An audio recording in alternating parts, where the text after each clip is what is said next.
Bande Rupa Sanatana Raghujugo Sri Jiva Gopalaka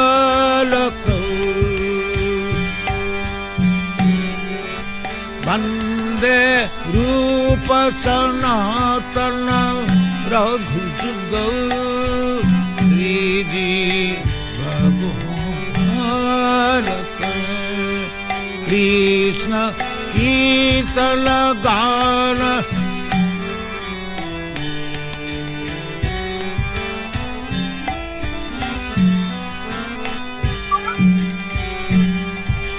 Krishna Kirtana Gana Nartana Param Prema Mritamani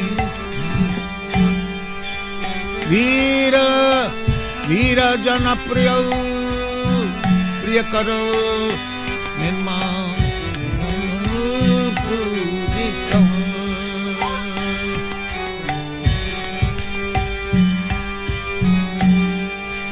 Sri Chaitanya Kripa Bharau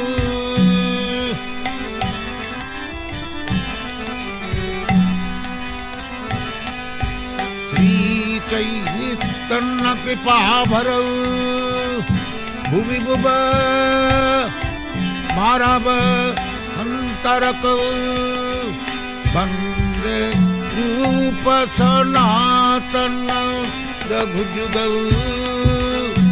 Sri Jiva Gopalaka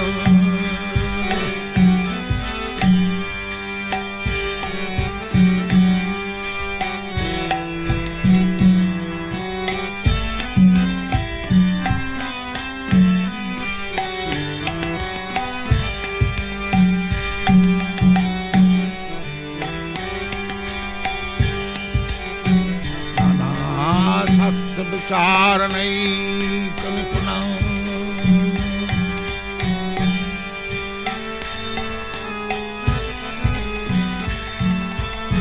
Sadharma Samasthapaku Lokanam Hitakarinam Tribhuvane Mannam Sarana Karo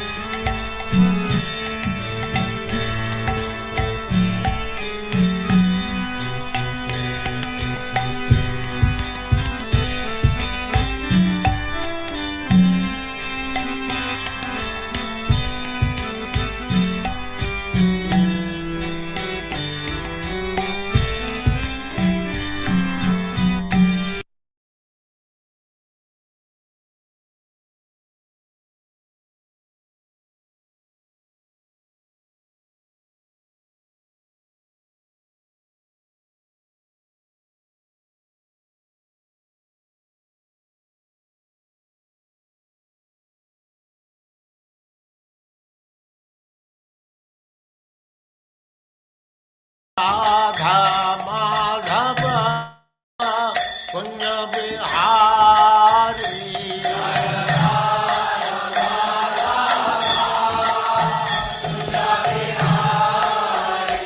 Jaya Radha Madhava Punya Bihari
भक्ति सिद्धांत सरस्वती गोस्वामी प्रभुपाद की जय, अनंत कोटि वैष्णववृंद की जय, नामाचार्य श्री हरिदास ठाकुर की जय।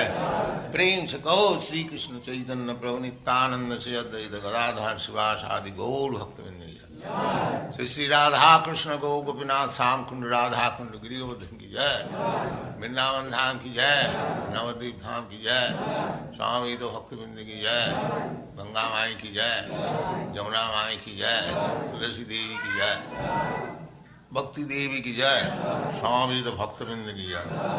All glories to the assembled Lord. All glories to the assembled Lord. Thank you very much.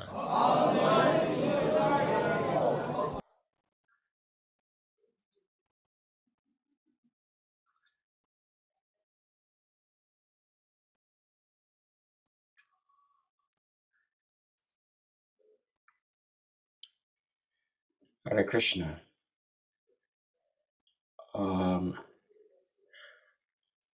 You are welcome. Maharaj is not here yet, so we'll play bhajan for a few minutes.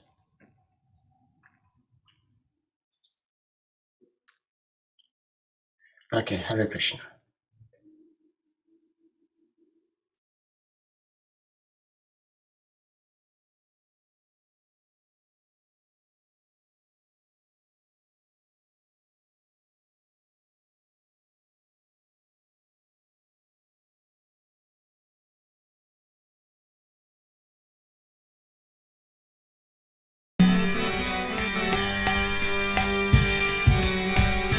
Dharma samasta.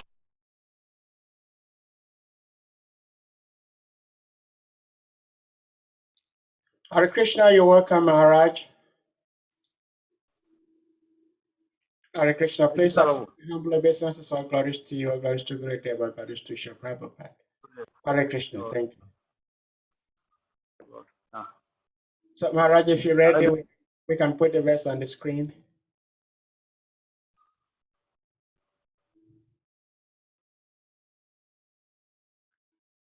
Yeah. Okay, Hare Krishna.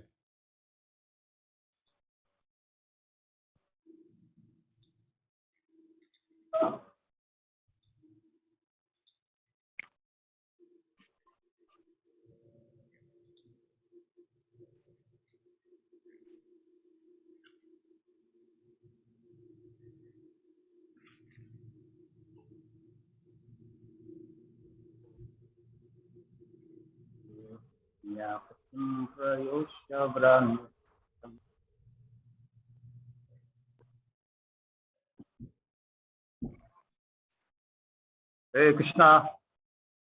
Hare Krishna, Maharaj. One. Guru to Prabhupada, Guru to Gurudev, Guru to all the assembled devotees. So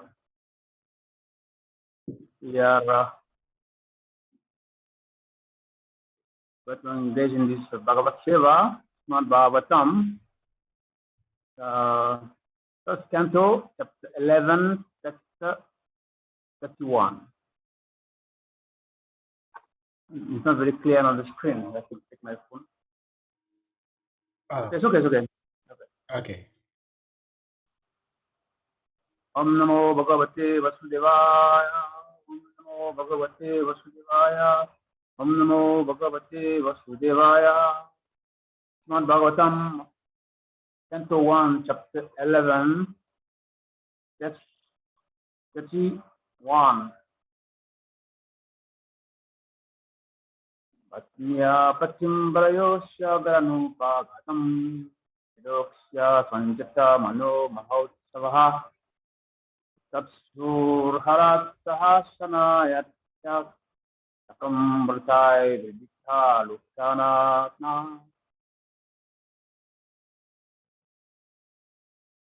So I put word for word. Yeah.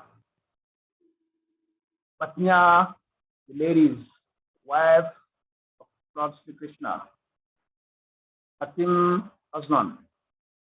Kosya, who was away from home. Kriya Anupagatam, now returned home. Lokya, this thing. Sanjata, having developed. Manamaha Utsavaha, the sense of joyful ceremony within the mind. Utapsu, got up. Arat, from a distance. Sahasa, all of a sudden. Asana, from the seats. Asayat, from the state of meditation. Sakam, along with Pratahai, the vow. Bridita, looking holy. Luchana, eyes. Anana, with such faces. Translation and purpose by Zangesh Abai Charavinam Shilapupa Marathi. The Queen of Lord Sri Krishna rejoiced within the minds to see the husband whom after a long period abroad, the queens got up, arose from their seats and meditation. As was socially customary, they covered their faces shyly and looked about wholly. Forward.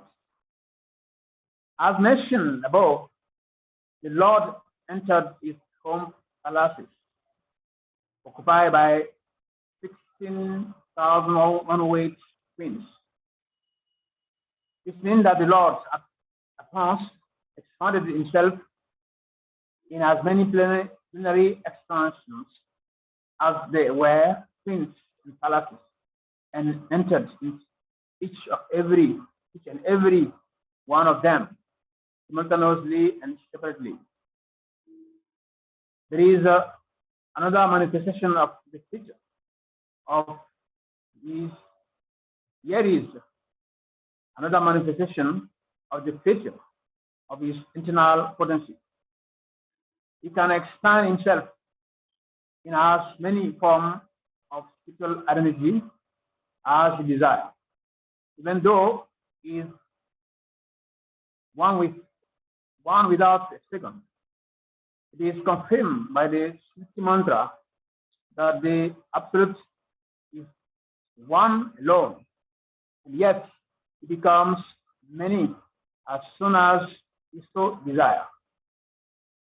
These manifold expansions of the Supreme Lord are manifested as plenary and separated portions. The separated portions and representations of his energy, and the plenary portion are manifestation of his personality.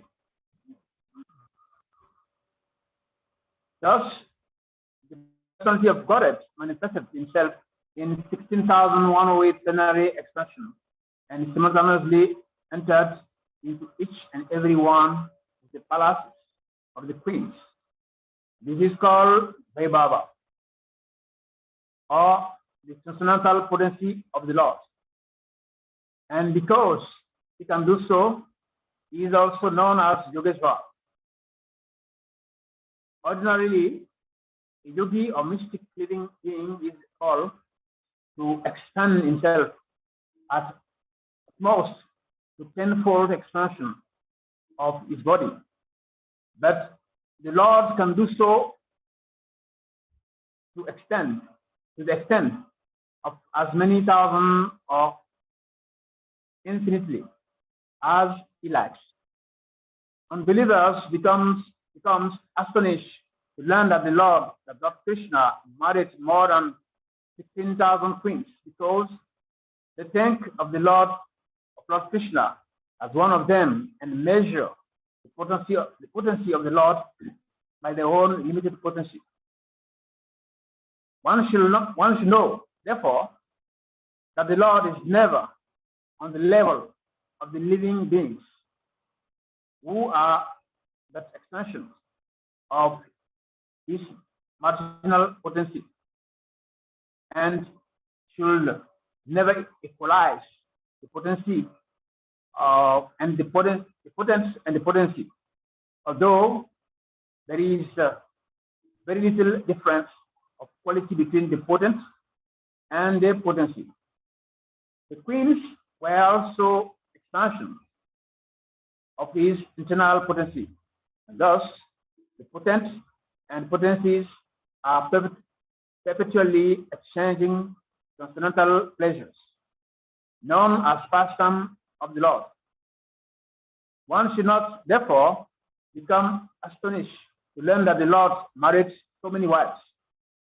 On the contrary, one should affirm that even if the Lord married 16,000 million wives, he is not completely manifesting his unlimited and inexhaustible potency.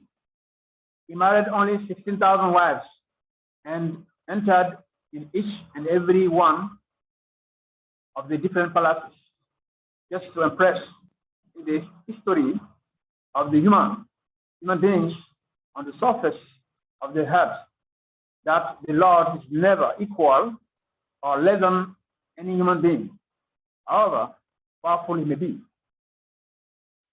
No one, therefore, is either equal to or greater than the Lord. The Lord is always great in all respects. God is great. He is eternal truth. Therefore, as soon as the queens saw from a distance their husband, who was away from home for a long period due to the battle of Carudesna, they all arose from the slumber of meditation and prepared to receive their most beloved. According to the Yajna Bhakti's religious injunctions, a woman whose husband is away from home do not take part in any social function, do not decorate her body, do not laugh, and should not go to any relative's house in any circumstance. This is the vow of the lady whose husband are away from home. At the same time, it is also enjoined that a wife should never present herself before the husband in an unclean state. She must decorate herself with ornaments and good dress, and should always be present before the husband in a happy and joyous mood. The queen of Lord Krishna were all in meditation, thinking of the Lord's absence, and were always meditating upon him. The Lord's devotees cannot live for a moment without meditating on the Lord. And what to speak of the queens, who were all goddesses, fortunes, incarnated as queens in the pastime of Lord and Dwarka.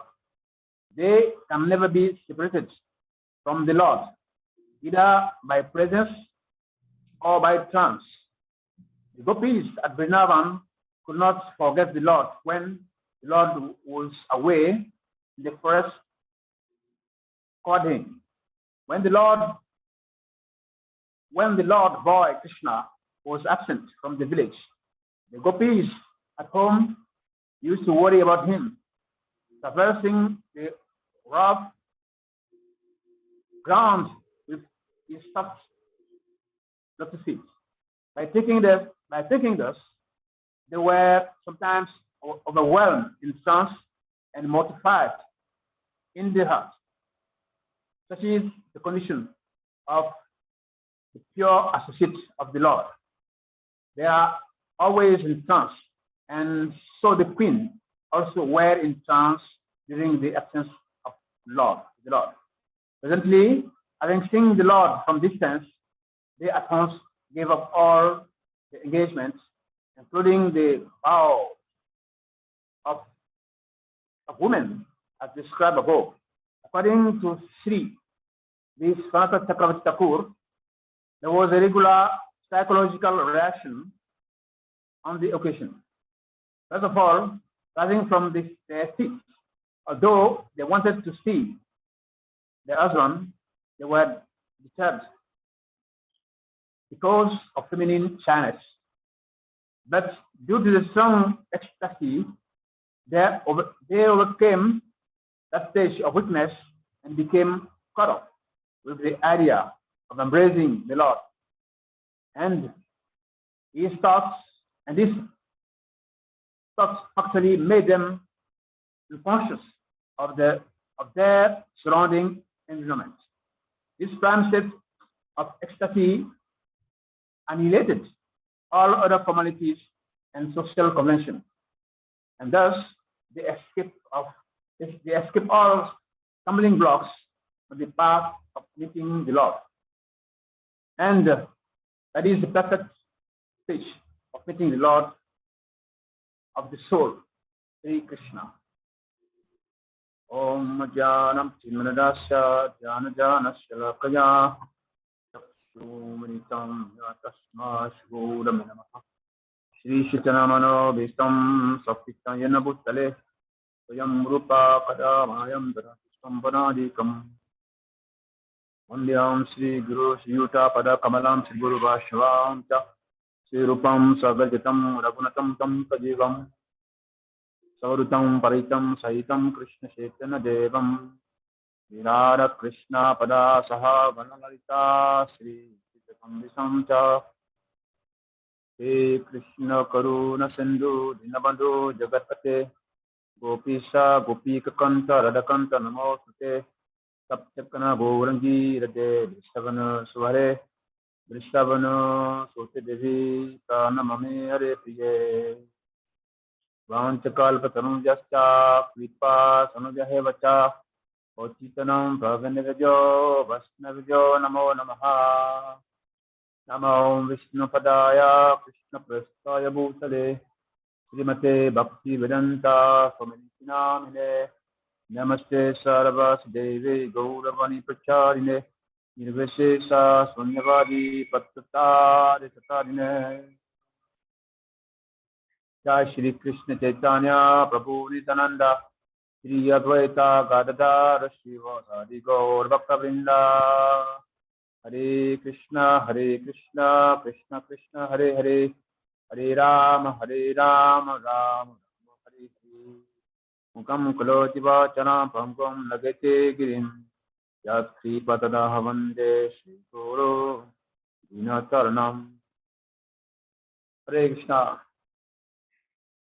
So we are very happy to be with you this afternoon. In West Africa is 3:20 p.m. So it's afternoon. So I'd like to thank everyone, all the Maharajas and the senior devotees and senior Matajis, all the Tamil devotees. Hare Krishna.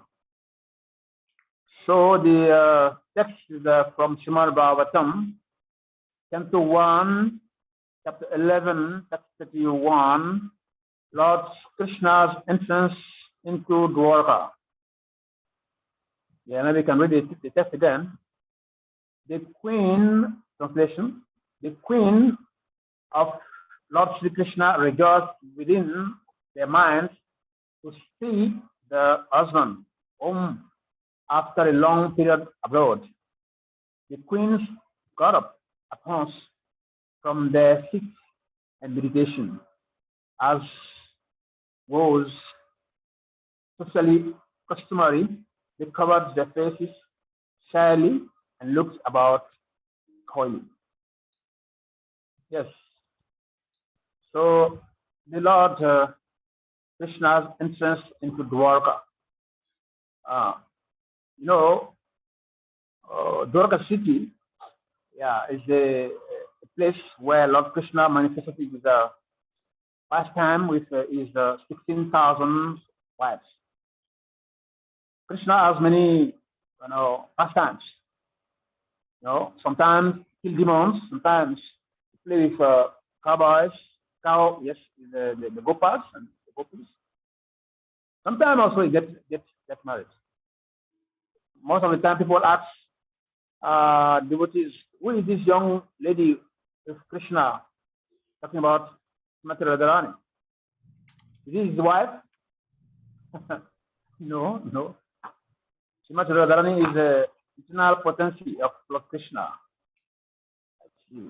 I say Srimati Radharani is let's say, an expression, internal expression of Krishna, of the Lord. So in Dwarka, he got married. Yes, he got married to 16,000 one-weight wives, 16,000 wives. And this verse is saying that he was absent for a long period, and now he was coming back. Yes, when he was coming back, of course, the queens, his wives, were very, very, very happy to see him back, welcome him back. After in the Vedic tradition, the lady's husband, actually they call the husband Pati Guru. Meaning the husband is automatically a guru, and the husband represents God on the heart. You don't worry too much about becoming pure. Just follow whatever the husband is doing. That's all. Okay. So they were very happy to see Krishna coming back after a long period. So many, the purport is very long and so many things in the purport. So it was said that the Lord entered his home, palaces occupied by 16,000 one-weight queens. This means he at once expanded himself in as many plenary expressions as there were queens. That is his internal potency. Yeah. So we cannot understand God. That's why Krishna has one name, one attribute, qualification, is a Doktaja. Doktaja means beyond the mind, the senses, and the intelligence. Actually, if you want to worship God, first of all, we should put our mind, intelligence, and aside. Because if you use those things, we are going to be deceived. Because it's above these elements. Yeah. So, for instance, devotees, we do accept Krishna as the Supreme Personality of Godhead. The Mayavadis, they cannot accept that. How is it possible that one person standing in one place can control all the universes and all the galaxies? Because they are using the brain, the mind and intelligence. It's not possible. We sometimes devotees also, if you want to be frankly speaking, do we really believe what we say? That Krishna can do we accept this only based on faith? That's why faith is very important in Krishna consciousness. That is the first ingredient. From faith, start up, and we go to the last level, which is prema. Very, very, very important. So our progress in our Krishna consciousness will depend on the quality of our faith. Yeah. In the beginning, all of us, we have a faith. See, it's like going to school. When you go to school for the first time, not because you are intelligent, because you have reached the age to go to school. That's all. Now from there, from your learning, you can see how you're going to progress. So all of us, we are attracted by Krishna based on our past activities. No, the faith we had in the previous life that help us to gain Krishna consciousness. So we start from there. But if you want to use our logic, reason, and intelligence, no, it's not possible. That's why Arjuna was confused. Arjuna asked, Krishna's show is Viswarupa, is universal form to Arjuna, because he knew very well Arjuna was doubting that how this one person can control everything in the universe. How is it possible? You see, so Krishna became 16,000. 16,000, and he entered in each of the twin palaces, doing different things. Not that he entered the 16,000 palace and do the same thing. No, he's doing different things. Sometimes eating, sometimes playing with the children, sometimes sleeping, different things. Yeah. So that's why the Upanishad, Punam Punamidam. Krishna is complete, is very powerful.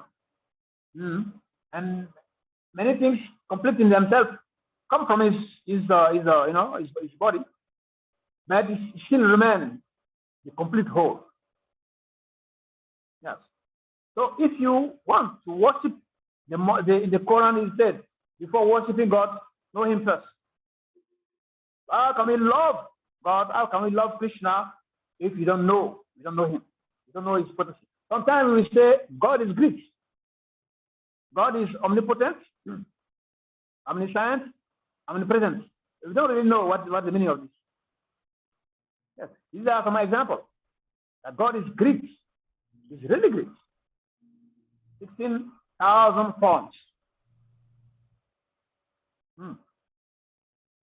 Remember in the Krishna Lila, when was the last fight with Kamsa, he divided himself into many forms. So Kamsa did not really know the real Krishna.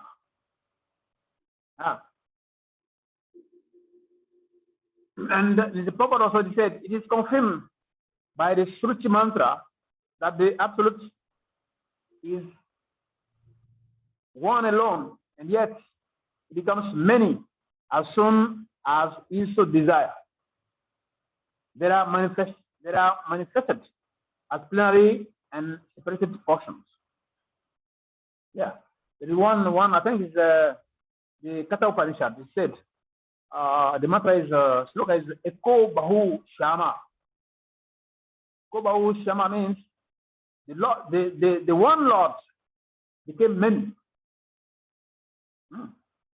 Actually, in the beginning, Krishna was one and he became many. So we have extension like us, Divinamsas. We have plenary extensions. We have extension of extensions. You know the Purusha avatars, no? You have the first one, first extension, big one, is Mahavishnu. Karanul Dasai Vishnu. Then we have Gabo Dasai Vishnu. And again we have Kshiro Dasai Vishnu. And all different incarnations, Narayan, Vishnu, those who come to Vadilas. They are different incarnations. Krishna. Not to speak about the different energies. That's why sometimes people they ask us, why you worship so many gods in India?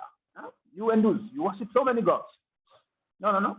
We don't worship many gods. There is one God, but he has many energies. Yes. Yeah, so Eko Bahu Shyama, the one Lord has become many.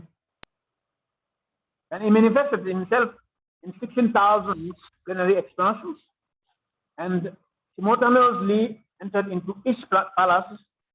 This is called Vaibhava. Vaibhava. These are spiritual opulences. You cannot understand. This is Vaibhava, very, very powerful energy, divine energy. And the Lord is also, it's called Yogeshwar.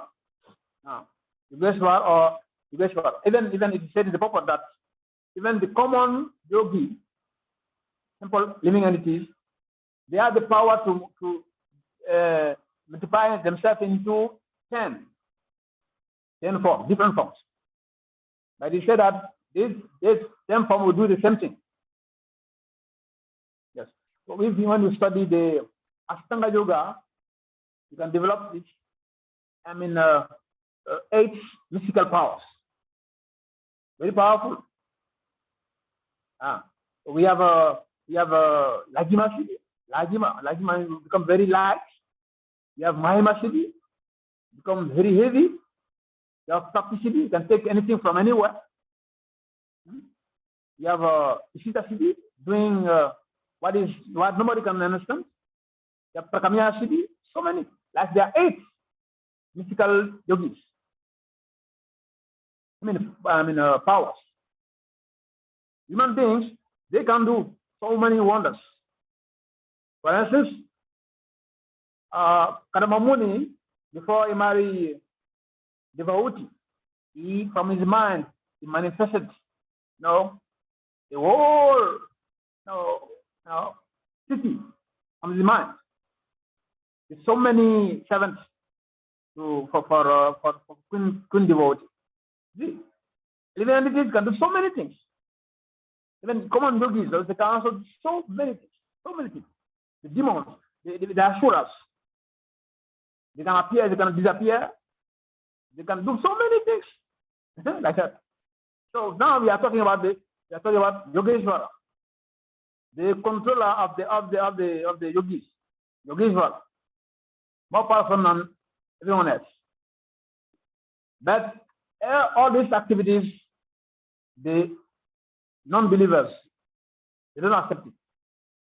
Come on, it's not possible. It's not possible. How can this person call himself God? They don't think that Krishna. That's why Krishna said in the Bhagavad Gita, 10:8, one of the Chaturshloki Gita, Am Sarvakshapa Babo Matta Sarvam Bhavatate Ikimadva Badanti Mam Buddha Baba Samavita. Many people claim to know God, to worship, to love God. And in the verse it said, Buddha Baba Samavita. Those who are intelligent, those who know me, and when they become intelligent, then they worship me.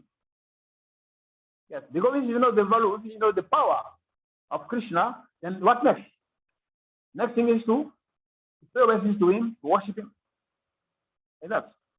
Yeah. So the non-believers, they don't accept that Krishna can be God. In verse 9, Bhagavad Gita 9, text 11, Vajanatma Muda, the Mudas, they deride me, fools, Krishna says, fools deride me when I descend in my human form. They deride me when I descend in my human form. First of all, they don't accept Krishna because he has taken a human form. Then how can they believe that he can manifest 16,000 wives and enter in each of these palaces at the same time doing different things? Not possible. All this due to using our brain, our intelligence and mind to try to understand. Try to understand. The Prabhupada gave the nice analogy, for frog, Dr. Frog, Try to understand how big the ocean is. Finally, he has to explode because it's not possible. It is not possible So actually we can understand God by mercy of pure devotee. By mercy, not by knowledge, not by fasting, not by doing so many, no, only by Krishna's own mercy or mercy of the pure devotee. So this pastime, no, is sometimes very difficult to understand. But if you have some little faith in Guru and Krishna, everything will be revealed to us. And in the purport also, they will say that even if the Lord marries 16,000 wives, he is not completely manifesting his limited potencies. This is just a sample. This is just a sample. Just a sample. Can you imagine someone, the universe come out from the pore? Can you imagine that? Not an orange. No. Universe come out from the pore of someone, and he will from his body, sweat will come in, and that sweat become ocean. It's called a causal ocean, Karana. It's called Karana Dasai Vishnu. Because he's laying down on the causal ocean. From this is water coming from his body. And he's lying down there alone. The beginning. Alone. And from there, the universe is manifested. And enter in every universe as Gaboda Vishnu. You see how God manifested. You're not just saying God created the heaven and the sky after 6 days and took rest. No, we are talking about expansion of universes. Expansion of universes from the body of someone. So God is great, really great. People don't really know, they don't have any idea of how God is great. No. Omnipotent, omniscient, omnipresent. You say it, but you don't really understand.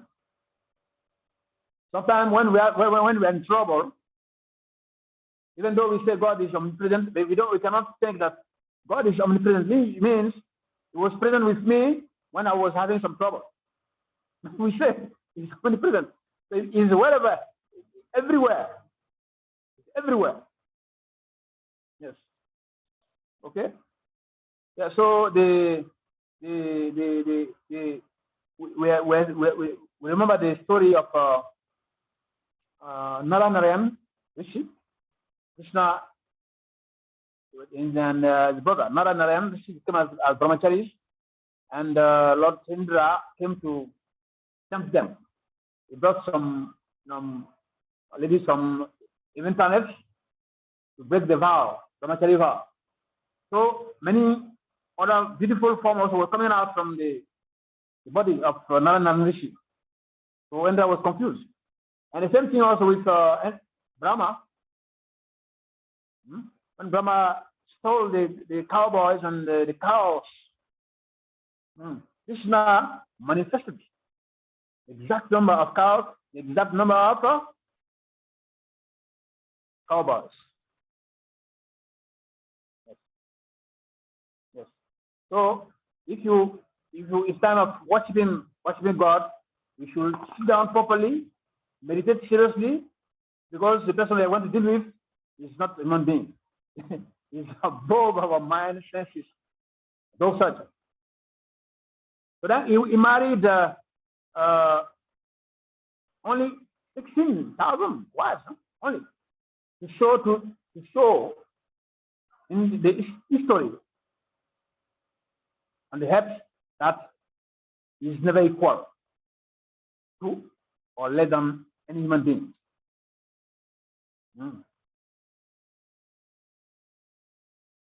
So how can the impersonalist become God? Because that thing is there. To meditate and become God. That's pure nonsense. How can you become God? God is already God. To become God means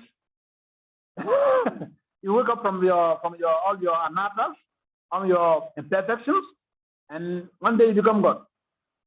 Some gurus they promote this kind of bogus philosophy. That so in a room, your guru is God. First God, then second God, then third God. Who is the first one? Who is the original? Who is the original God? Govinam Adi Purusham. Adi Purusham. Samaham Bhajami. Yeah. So this is essentially for devotees. That's why we are warned seriously in devotional practices. Every morning we start the 10 offenses that we should not even Brahma and Shiva, we should not compare them to Vishnu. Never do that. Krishna is called Purusha, and we are Prakriti. Prakriti means they enjoy it, and Purusha is a enjoyer. So all of us, we are enjoyed by Krishna. We all belong to Krishna. We are all Christian property. Just like the member of the body. They are part of the body. As soon as one part decides to be independent, suffering. So we are all to be enjoyed by Krishna. Purusha, we are Prakriti. Yeah. Then as soon as the queens, so the essence, they all arose from the slumber, from the poverty, from the slumber of meditation, and prepare to receive the most beloved. Yes. So after a long period of absence, Krishna now was coming back to Dwaraka city, and the queens saw him from far distance. So they all arose from the slumber of meditation because they have been meditating. When is he coming back? When is he coming back? When is he coming back? What is he doing? See? So the journeys, they're looking for God. They're looking for research to find God. No, they use pratyakshya and anumana, speculation and deduction. Maybe. The yogis, they meditate on Paramatma in their heart. Yeah. But bhaktas, they are not looking for Krishna. They are not meditating on him on the heart. They are having direct darshan of Krishna. Brahman, Paramatma, Bhagavan. Yes. So the journey, they are looking Krishna. Where is God? How is he? Because they don't want to accept the truth, the absolute truth, they are speculating.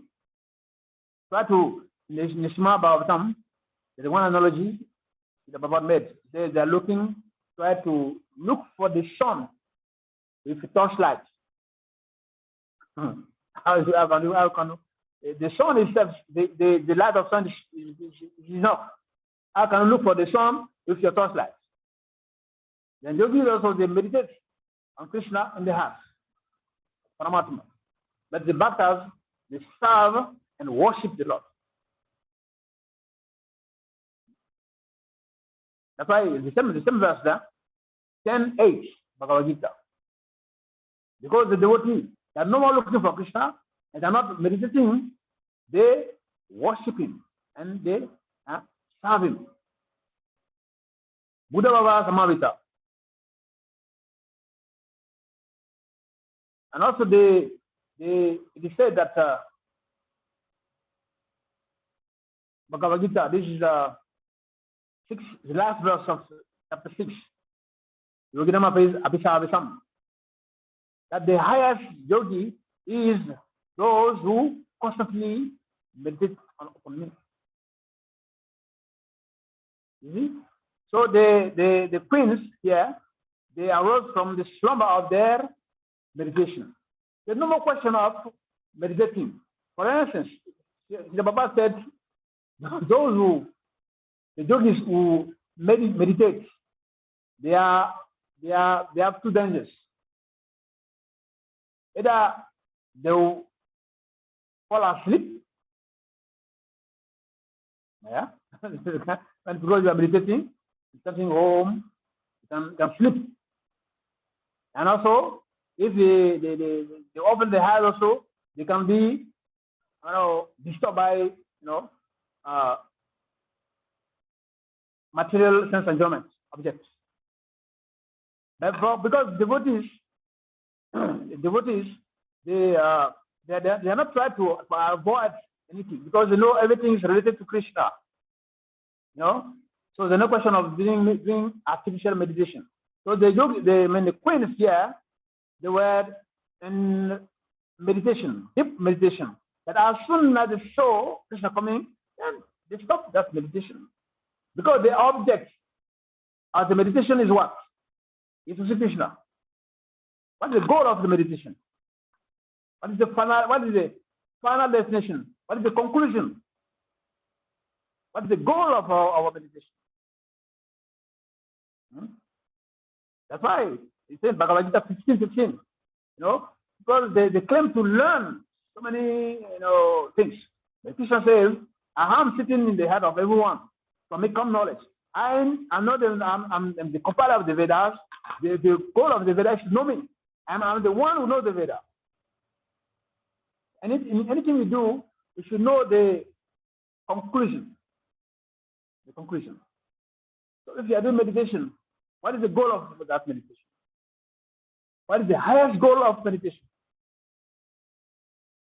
The queens are teaching us that yes, we are meditating. Just like sometimes we chant Mahamantra, and when it is time for service, when we complain, why me? Why me? What is the meaning of Mahamantra? Mahamantra means, please, Lord Krishna, please, Master Radhani, please engage me in your devotional service. Then when the service comes, then you say, why me? What is the meaning of the Mahamantra? Why are you chanting Mahamantra? When the service comes, then you're refusing.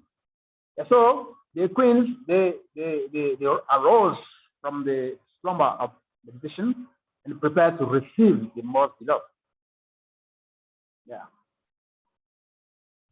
And again, the properties will say that according to the Yajnavalkya's religion injunction, a woman whose husband is away from home should not take part in any social function, not decorate the body, not laugh, etc. So see, you can understand why when we recently celebrated the Sri Krishna Vivaha, how it was difficult for the demigods, even Shiva, to kill the husband of Tosi, Brinda. That is Jalanda. Very difficult, very, very difficult. Because she was having two special powers: chastity and devotion. Even though the husband was a demon, not favorable to Krishna consciousness, she was still protecting him with a strong chastity and strong devotion to Krishna. What happened? After a meeting, the Brahma and the demigod, they went to see Krishna. That look, it's difficult. This demon, nobody can kill him, even Shiva. The Trishur of Krishna and Shiva could not kill him. So what to do? When you're in trouble, we go to Shiva. Shiva himself is in trouble. So what to do? So the arrangement was that they have to reduce the chastity of Vrinda. So Krishna disguised himself as Nalanda. He went to battle for the second time with Shiva. Then Krishna sees the opportunity to come to the palace. To the palace. When he entered, of course, Brinda thought, yes, this is my husband. He has come back, and he started talking, like that. Only by doing that, it was considered that she lost as purity and chastity. Only by doing that. They didn't go even any further. Only that. See? So it is said that when, according to the original injunction, a woman whose husband is away from home should not take part in any social function, not decorate her body, not laugh even, not to laugh. Yes, but all these things is to show that the queens, they were really very faithful, very very faithful to their husband Krishna. No matter the situation, they were always waiting for him. Just like Sita, who was kidnapped by Ravana for almost one year. She was not feeding herself, not drinking anything. She becomes so thin, very, very thin. That is the mood of devotees. So the example is given here that when our Lord is absent, we should try to be in the very morose. Why? Because light is not there. The energy is not there. Anytime she can manifest. So the Shastras say that when the husband is absent, the woman should not decorate themselves so large. They don't go to social to any other person her home. She should always remain at home, cover herself. That's what they were doing. Same thing with the Lord, the devotees of the Lord. They cannot live a moment without the Lord. We say it every morning, every morning you say it. You have to come to that level. We are still struggling very hard on the Shraddha, Sadhusanga, Bhajana Kriya. We are struggling very hard on that platform still. Going to, moving from Bhajana Kriya to Niksha to Ruchi to Asakti to Baba, then Baba to Film. Then, when we are at the level of Baba, at least the first stages of such feeling ecstasy, such feeling love of God. We are getting near to Prema. Then we can cry. Now I'm for the past 2 months. I've been doing studying the Gurudev books, Siddha Bhakti Maharaj's book, reflection on the secret scriptures, the Shishtakam. So we are studying the Shishtakam, just like I never, every morning we sing that prayers. That's like I never had these prayers. Like, because for instance, when you take the verse Gaitam Nimeshana Tasham Pravaitam, say a moment of absence is like 12 years or more, and torrents of tears come from my house. And even the sixth one, we should start crying for love. Krishna. The Baba said, if you cannot cry for when you chant Maha Mantra, at least you cry. That you cannot cry. So these are symptoms of advancement. The scriptures are telling us what is expected from us. So the devotees of the Lord, they cannot remain peaceful for a moment when Krishna is absent. In the purport, it was mentioned that when Krishna left the forest, Krishna disappeared. The gopis, They were in complete lamentation. The gopis, they even saw Narayan. Krishna disguised himself as Narayan. She took a form of Narayan and went to meet the gopis. When the gopis saw Narayan, they greeted him. Om Namo Narayan. Hare Krishna. Have you seen Krishna? Because they are not interested in four arms of Krishna. Narayan is Krishna. They are not interested in that form. They want that beautiful two arm forms, beautiful Shama Sundar. That's what they want. And Srimati Radharani herself, she was so much in the deep Pralamba, so much separation that she went to see the tamat trees, because tamat trees are also blue like Krishna. Yes, she said, oh yes, this is Krishna. Only three. Sometimes she will speak to the bumblebees, because bumblebees they create the honey. Honey is called madhu. In Sanskrit, and Krishna's name also is Madhusudan. So out of craziness, the Srimati Radharani is saying that, hey, maybe these bumblebees, they can tell me something. They can tell me where Krishna is, because they also madhu. They produce madhu, so they must know where Madhusudan is. See, this is Krishna consciousness. Krishna consciousness. You have to be conscious of Krishna. I mean, our mind, our everything should be focused on Krishna 100%. Every second. Absorption. Fully absorption.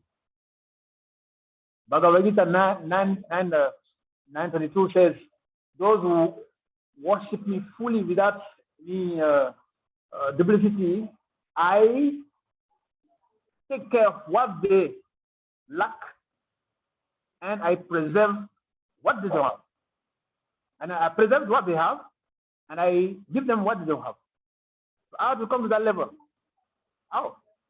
It's a guarantee. Sometimes we see so many devotees suffering, losing faith. Yes, I'm a devotee for 5 years, 10 years, 20 years. I'm suffering. My business is... Why? Because there is no strong connection. When we connect our mobile phone, we check. When is 20%, we still wait. When is 50%, we still wait. We are waiting for 100%. But when we charge our piece of battery, we charge it for 5 minutes and we remove it. You see? So we have to be conscious of Krishna. That is the name of our society. It's National Society for Krishna Consciousness. You be conscious of Krishna. Those who are not conscious of Krishna, they are unconscious. You're going to be unconscious and at the same time conscious. No. Either we are conscious or unconscious. What are we? What is our position? What is our position? Yes, in the property also was talking about marginal energy. The three energies, the Tasha Shakti, Bhairanga, and Antaranga. So we are in between. Jivatma, we are in between. We can decide to be. So Bhairanga Shakti is external energy. Antaranga Shakti is the superior and internal energy. So we as the Jivatmas, we are just in between. So we can decide to shift left or right. So based on our absorption, based on our daily activities, we can either shift to Bhairanga Shakti or Antaranga Shakti. They're in between. So the Gopi of Vrindavan, they were suffering like anything when they don't see Krishna.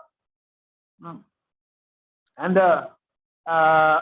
due to strong ecstasy, they overcome the stage of weakness and became unconscious of their surrounding environment. Yes, this point is very important because sometimes we consider too much what is happening around us, and that affects our Krishna consciousness. Because in the society, so many so-called convention rules that one should not do this, one should not do that, one should not dress like this, one should not dress like that. So much bogus rules. No, that sometimes it affects devotees. Devotees cannot, manifest themselves fully as devotees, because what people are going to say. There's one story. Papa mentioned one story one day. One businessman in India, one businessman was running a business and he wanted to retire, and he ran over the society actually to a Muslim. And when the first day of the service, the Muslim came and he said, "Look, me, I'm not Hindu. I'm not Hindu. I'm a Muslim. I'm a pure Muslim. So don't wear tilak. Come here. Don't wear dhoti. Don't wear sari. Come here. This is your beads. You are Hare Krishna. You are temple. Don't do that here. Don't mix business and prayer. No, I pray in my mosque. I don't pray here. Don't pray here. Don't pray your this here. Okay? It's okay. We had the next day. They all came. They didn't dress as devotees. Of course, because they're going to lose their job. If they lose their job, no money. We're going to take care of the wife and the kids and everything. So, of course, they obeyed the instruction. But only one was very courageous. And he came. He came with big tilak and very nice kurta and chada and dhoti. Wow. The other colleagues told him, "Hey, look, you're in danger, you're in trouble." He didn't listen to them. And when the boss came, he looked at all of them and he smiled. And he looked at that one, he looked at him and said, "Look, you are allowed to wear tilak and dhoti and kurta and chada in the company. But the other ones, I doubt their faith. They say Krishna, Krishna, Krishna, but they really doubt. They doubt. You are even ready to die. You are even ready to lose your job. I mean, your faith is influencing. Your faith is very, very, very strong." Yeah. So the queens they became unconscious of their surrounding environment. So as long as we are still disturbed by what is happening around us, my father, what's he going to say? My friends, my boss, my wife, my husband, my this, my that, my society, my so many things are disturbing our progress. Because we are not in a level of Baba. Baba means, see, for instance, in that book, Gurudev gave a very nice example of someone who is intoxicated. One a toxicoman, he always take drug and LSD. The day he does not see drug, it's not possible. He cannot breathe. He cannot live. He cannot be peaceful. Same thing also when the queen of Krishna, they don't see Krishna. When the devotee does not see Krishna, when we don't see Krishna, we are not comfortable. So we have to come to that level of Baba that we are not conscious of what is happening around us. Of course, I'm not saying that we should, when you cross a street, you don't look at your right and left. No, at least do that. But you should not be disturbed by external factors in our Krishna consciousness. Now, that is faith. Faith. So when we start checking this, then we can testify that our faith is growing. I mean, you feel shy to go to Arenam. You feel shy when we're Arenam. You feel shy when we're dirty. You feel shy when we no. There's something wrong somewhere. Yeah. So that is the text is 1 hour. If you have some comments and some questions, they are welcome. Hare Krishna. Thank you so much, Maharaj. Thank you so much. That's a very beautiful class. So many important points to take from the class. If anybody has any question, you may show that using the emoji. Maharaj, I have two questions, please. My question is, Krishna says that he is not partial. Is what? He's not partial. Yes, yes. Yeah, he loves and cares for all of us the same way. Yes.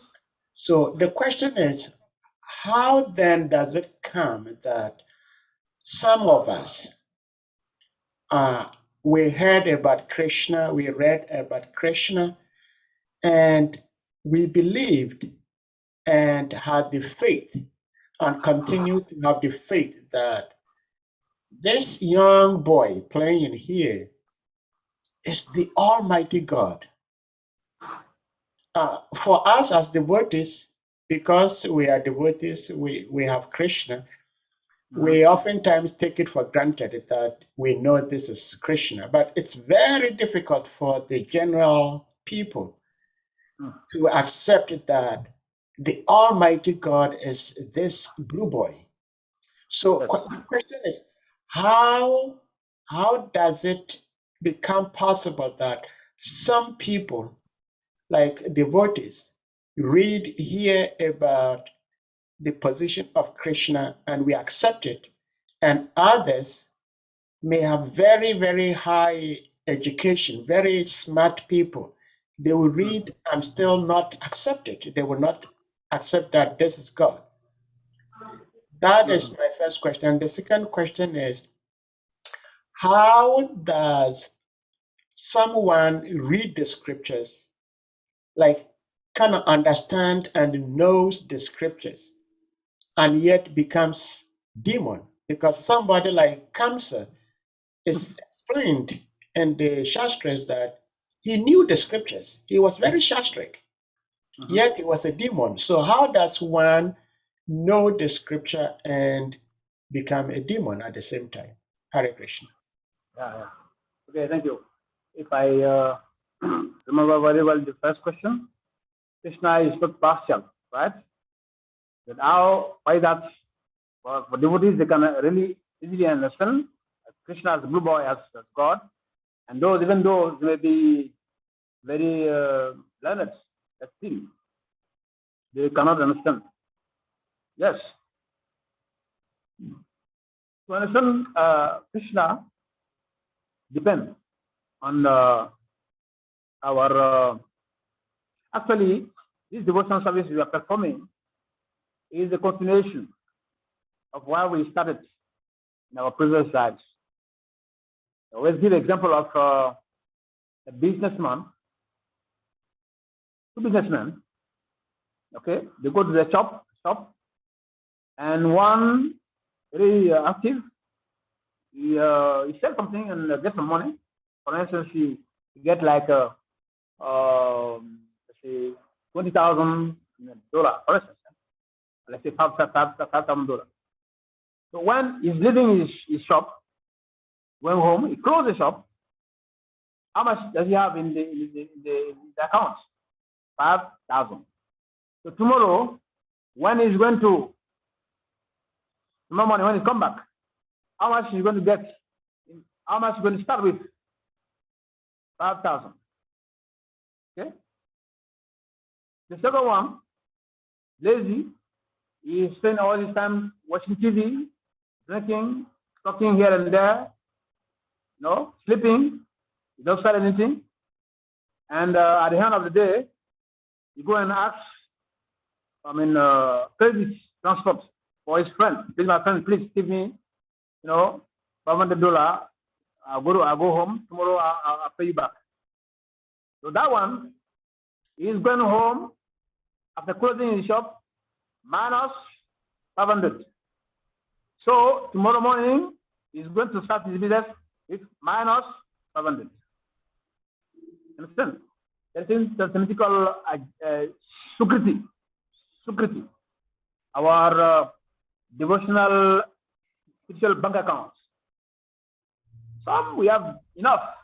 Some of us have enough bank accounts. Some they don't. They have small. Some they have the bank account is very empty. Some people, the temple is right in front of the house. But they will never come. Sometimes they even hate devotees. When they see devotees, they say, "Oh, these are demons." You know, so it's not easy. Yeah, so Krishna loves everyone, but depend based on our past activities. That's why Arjuna asked Krishna, when someone is a yogi and does not attain perfection, what will happen to him? Krishna says, there's no loss. Any small endeavor in this path, you are still going to get some results. After they die, they can go to the evening planet for many years, 10,000 years, then some soma, enjoy there. And when the credit of the enjoyment is over, is finished, then they must come back. They will take birth again, this planet. Then there are three possibilities. Some they will take birth in a very rich family. Very rich family. Two, some will take birth in a very aristocratic family. And third, some will take birth in Brahmanical or transcendentalist family. But Sri Baba said that the first kind of births are dangerous. Because your father is very rich. You have everything at home. You cannot even think properly. Everything is there at home. Actually, observe that those who go to church, because there are poor people, they go to church to pray God to give them something. But those who already have something, they think it's not necessary to go to church. And also be born in an aristocratic family, like governors, ministers, head of state, so much protocols. You are not allowed to go to low class areas.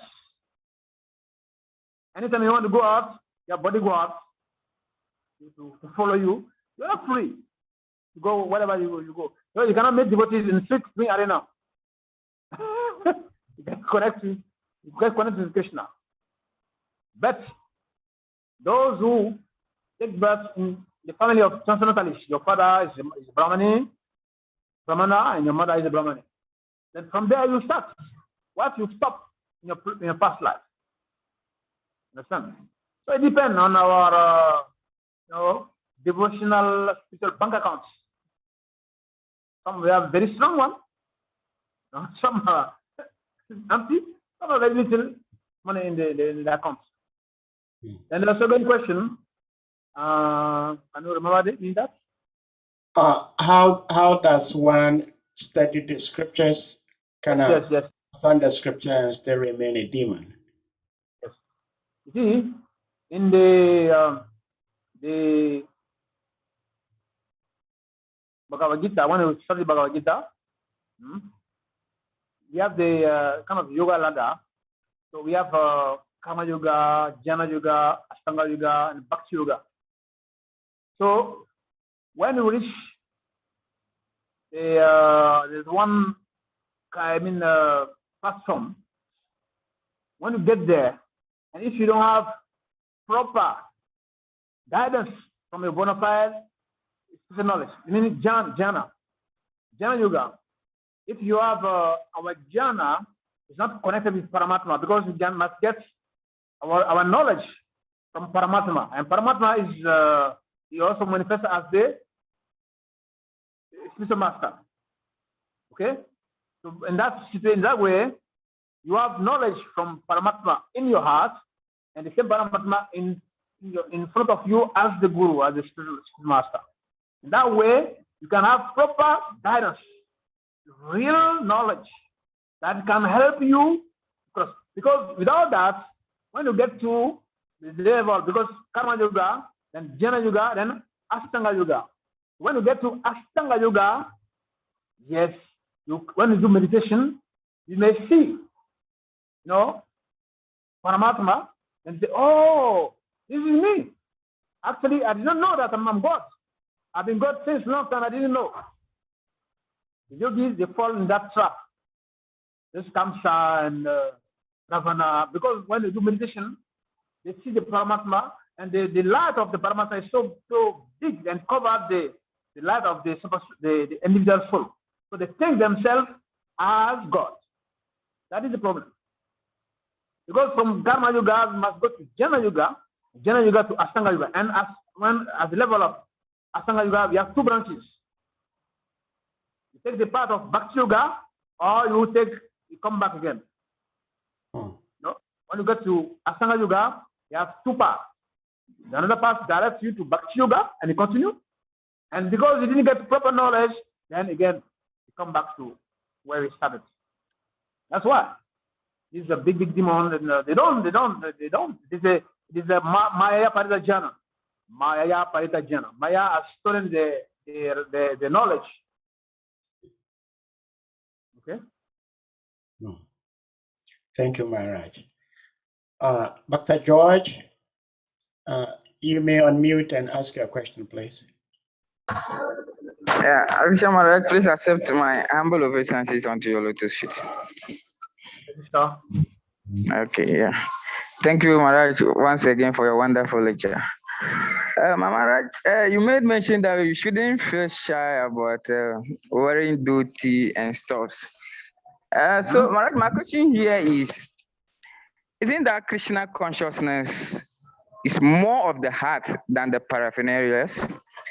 Because around even media where our temple is, even common mobile money, when you get to a mobile money vendor to cash out, so long as you are in dhoti, they will tell you that they don't have cash, they don't have money. So isn't that time, place, and circumstances we should act?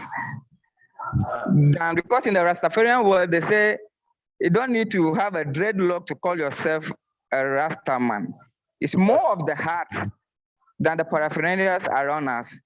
So isn't that we should apply, even though we are hearing it from you as a guru and you are instructing us, but isn't that it should be time, place, and circumstances, then we should apply this kind of things you are telling us, Hare Krishna. Actually, I have two questions, so that's my first question. Hare Krishna. Yeah. The first question, those who sell MTN vendors, they don't accept you when you go to, yes, okay. You see, that's why the devotees, when the devotees are in one area, they should be so perfect. They should have so much faith that nothing can disturb them. Because if people are wrong, they notice some wrong deeds of devotees many times. They will say, oh, devotees, we are all the same. Or even devotees, because many people, they are Christian before. Majority of people in Africa, Christian and Muslim. So we are minority. Understand? You see? So, but if, like the story I gave you, I mentioned, Prabhupada, and they mentioned the big businessman, he told his employees not to wear dhoti because he's a Muslim. And one of them, he had faith in Krishna and came in dhoti and tilak. The boss said, okay, you are allowed. Well, I'm not saying that we should, defy our authorities. Like, for instance, you have a boss. Boss is saying time, place, and circumstance. But not all the time. The reason of doing that is, as you say, time, place, and circumstance. But if you do that out of shyness, Krishna is in our heart. If there is no situation that is preventing us to wear dhoti, tilak, and sari, then wear it. So many situations, even gurus, when they travel, when they go to like places like Dubai, it's not allowed. to have Kontimala, to have Tilak, and the wear cap, they cover the Kontimala. Yes, Krishna knows. They are on purpose, they are mission for preaching. But if you just any situation, one we are whimsically. When you do Bhakti, we study this book, Upanishad, I think so. Not Upanishad, this Nectar of Instruction. You know? One of the verses says that we should not abide too much to rules, or not refusing to follow the rule because they are too much difficult. Nyagramaha. Nyaha means rules, and not following the rules because it's too much difficult, and following the rule for the sake of following the rule. It becomes artificial.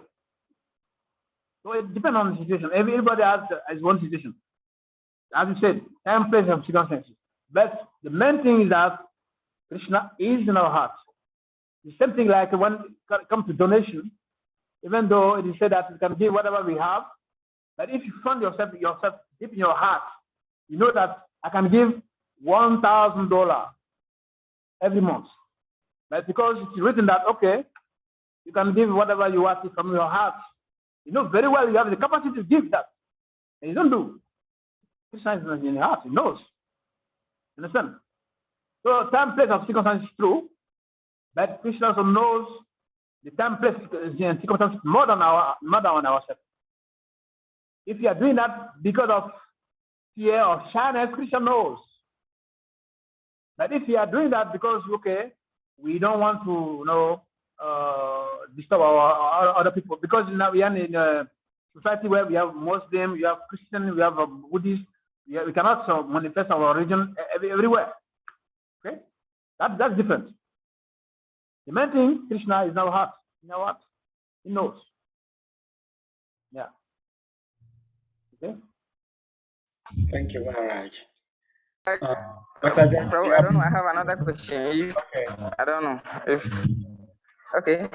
My second question has to do with since you talk a lot about Krishna marrying more than 16,000 wives. In our yatra, even though we the men, we are more than the Matajis, but they ended up marrying to Kamis more than the devotees. So my question here is it that they are not having the interest in us, or what is the cause? And moreover, we know that in this age of Kali, the women are more than the men. Is that the same in all the ages or only in Kali Yoga? This is it's one question, but it looks like two. Hare Krishna Maharaj. Thank you very much. So you are saying that our Matajis are karmis, right? Huh? Yes, that's what you were saying.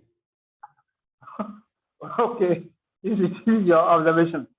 See, the reason is that women, they are all the same. They have the same psychology. Either devotees or demon or karmis or whatever, or Christian or Muslim or Buddhist, same psychology.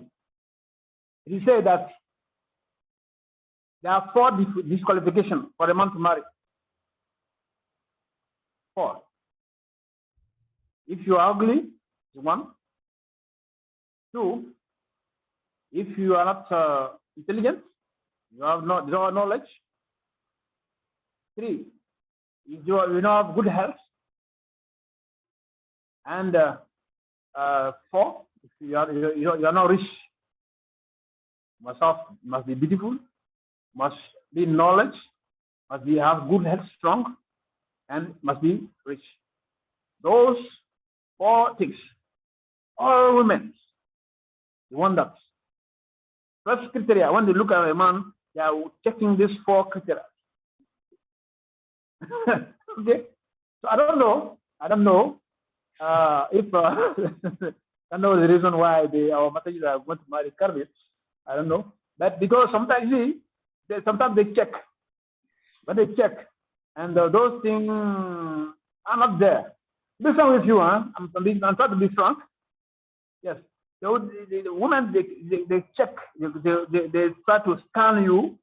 If I marry this guy, what am I going to do? First of all, when I'm with him, my enjoyment, my kids, my dad, my enjoyment. First of all, if they see that they cannot have, there's no guarantee, you know.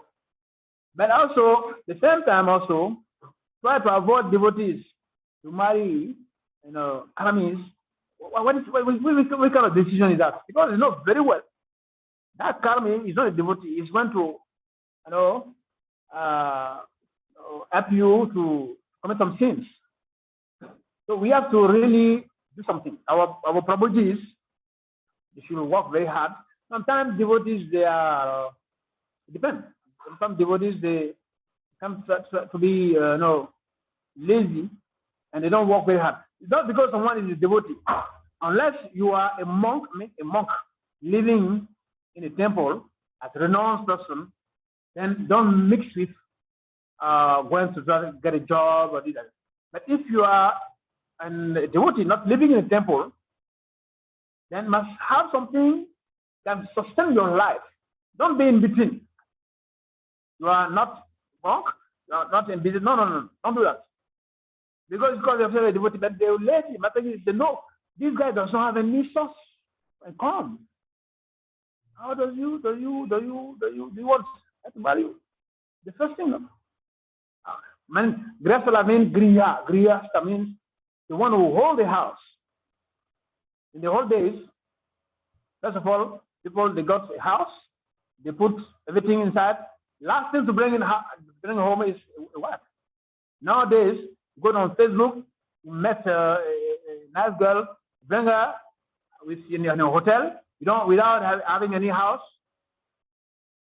Listen. And also, our Matajis also should have faith in Krishna, more faith in Krishna, because to accept to marry a karmi means something's wrong somewhere. Mm-hmm. And our Prabhuji also, for you not to work very hard to have some income, and the Mataji will leave you to go and marry a karmi. That's not good. So our Mataji also says to try to think very well, because if you marry a karmi, the husband is supposed to be the boss at home, and you tell him you should become a vegetarian, or can you tell him please wake up in the morning, let's go to the temple? If he's a Christian or if he's a Muslim, how are you going to do? So this situation is very, very delicate. Okay? We have a debate on GDC. Let's see. Hare Krishna. Hare Krishna, thank you, Maharaj. But I guess question is interesting and it's very crucial at the same time. Yeah. Hare Krishna. So someone hands up there. Who's that? Oh no, I'm going to lower his hand down. That is Dr. George. Okay. Does anyone else have any question? Any question? Yeah, so it seems that the latter part of my question wasn't answered. Is that we see the women being more than the men? So is it that the same in other? There is no question of being more or less. I'm saying they have the same psychology. Oh, okay. Same psychology. There's no question of if they are more and they don't get what they want from the Kabul. They'll not go there. No question of they are men. They are more than men. Okay, all right, thank you very much. All right, I have one question from the pulpit. There were so many things in the pulpit today that when I look at the world we live in today, it's like most of us are doing the wrong things anyway. especially like where I am at, it's so common. It's so common for a man and a woman to give a hug. You know, Mhm. Yes. it's very common. When I was quite new here, I wasn't used to. Now I'm okay with it. But the story you were narrating about Mother Tulsi getting married to Lord Vishnu, because she was tricked, and then she gave a hug, and because she gave a hug, she was considered like, Yes. yeah. But I don't know that if that happens in our part of the world, then everybody is going to lose like the spiritual powers, because everybody gives hug anywhere, anyhow. I don't know if it works or it doesn't work in our world of today. Hare Krishna. See, it says very well, we are in Kali Yuga. And in Kali Yuga, we are basically Shudras and Mlechas, no culture. Yeah. There was one story in India, I think that was, Ramakrishna something. Why the guru went to an official function, and he was greeting, when the ladies, they come, and then ladies, when they come, they greet like this, like this. So he was asking the guru, why you Indian ladies, you don't shake hands with people? He said, because in our culture, in Indian culture, we don't shake hands with our mother. And actually, in the Niti Shastras, Chanaka Pandit said that any property, and any property that doesn't belong to us, we should see it as a tool. Mhm. And you should see every other woman as our own mother. Yeah. So this way of greeting in the modern time is completely bogus. It's actually, this is a demonic attitude, and because many people are getting more and more inclined to demonic culture, they think it's normal. Because not doing what is abnormal, you become not good. By doing what is wrong, because everybody is doing that, then you become a good person. Yeah. So it's culture, Vedic culture, not Indian culture. I'm not saying Indian culture, Vedic culture. It's a Vedic culture. When we had in the purport that even when the husband is absent, the wife should not even laugh. She should not decorate herself. Why? She has to, because we marry once. Not like in Kali Yuga now, people say husband and men and women are equal, especially in America. In Africa, it's no way. In Africa, you know very well. In Africa, the husband, they know, the women, they know their position. In India, also the same. Only Europe and America, people say women and men are equal. No, it's not true. So there is a degradation of culture. Yes. And not because many people are doing that, they think it is normal. Not normal. Thank you so much. Sorry, in America, for instance, I heard in America that to breast a baby on public, it is punishable. Is it true? Not really. I see people do it in public. I mean, they cover themselves. I have something like that. Yeah, that wearing dressing almost naked in the street is okay, no problem. Yeah. Yeah. Okay. Unfortunately, yes, that is the case. Yes. Yeah. Hare Krishna. Kelly, So, you can answer. any other question? You can hand here. Yeah. Any other question? Otherwise, we'll bring the class to an end. Thank you so much, Maharaj, for the enlightenment. Thank you.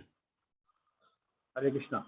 So In absence of further questions, we ask all the devotees to unmute and then we chant Hare Krishna to express our appreciation for Maharaj's presence. Jai. Hare Krishna, Hare Krishna, Hare Krishna, Krishna Krishna, Hare Hare, Hare Hare Rama, Rama, Hare Rama, Rama Rama, Hare Hare. Hare Rama, Hare Hare. all glory to His Holiness Bhakti Carudesna Maharaj ki Jai. Bye. Thank you very much.